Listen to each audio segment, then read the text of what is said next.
ഭാര്യയുടെ നഗ്ന photo WhatsApp D P ആക്കിയ ഭർത്താവ് തൃക്കാക്കര സ്വദേശിയാണ് കേട്ടോ. പോലീസ് അറസ്റ്റ് ചെയ്ത് നല്ല കുത്തും കുത്തി. അപ്പോൾ ഈ ഭാര്യയോട് തോന്നിയ ഒരു നിമിഷത്തെ ഒരു പക ഉണ്ടല്ലോ, ചിലപ്പോൾ ഭയങ്കര പ്രശ്നങ്ങളും കാര്യങ്ങളൊക്കെ ഉണ്ടാവും ഭാര്യയും ഭർത്താവൊക്കെ തമ്മിൽ. പക്ഷേ ഒരു നിമിഷത്തെ അശ്രദ്ധ അല്ലെങ്കിൽ ഒരു നിമിഷത്തെ പക ഒരു ആയുസ് മുഴുവൻ ചെയ്താലും പരിഹരിക്കാൻ പറ്റാത്ത ഒരു പ്രശ്നത്തിലേക്ക് കൊണ്ടെത്തിച്ച ഒരു ഭർത്താവ്. സ്വന്തം ഭാര്യയുടെ ഫോട്ടോ ആണ് വാട്സപ്പ് ഡി പി ആക്കിയത്, അത് നഗ്ന ഫോട്ടോ.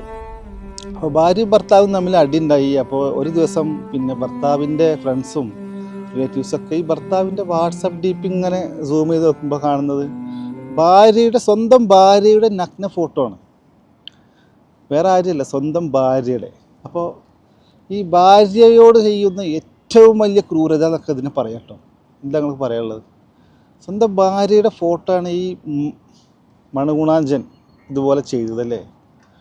അപ്പോൾ എനിക്ക് ഇപ്പോൾ ഈ കാര്യത്തിൽ പറയാനുള്ളത്, റസൂലിൻ്റെ ഒരു വാക്കുണ്ട് കേട്ടോ.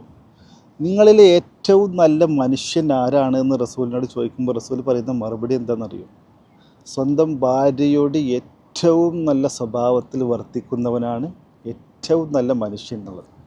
സ്വന്തം ഭാര്യയുടെ നഗ്ന ഫോട്ടോ, അതും സ്വന്തം ഭർത്താവോടോ ചെയ്തത്. അപ്പോൾ എങ്ങോട്ട് പോയി കേരളത്തിൻ്റെ പോക്ക്? നിങ്ങളൊന്ന് ആലോചിച്ച് നോക്ക്. സ്വന്തം ഭാര്യയുടെ നഗ്ന ഫോട്ടോ വാട്സപ്പ് ഡി പി ആക്കി, അതും പക മൂത്തിട്ട് ഒരു ഭർത്താവ് ചെയ്ത പരിപാടിയാണ്. ഇതുപോലെയുള്ള മലയാളികളൊക്കെയാണ് ശരിക്കും ഇപ്പോഴത്തെ ഒരു ക്രിമിനൽ മൈൻഡുള്ള ആളുകൾ കേട്ടോ. എന്താ നിങ്ങൾക്ക് പറയാനുള്ളത്? കമൻറ്റ്.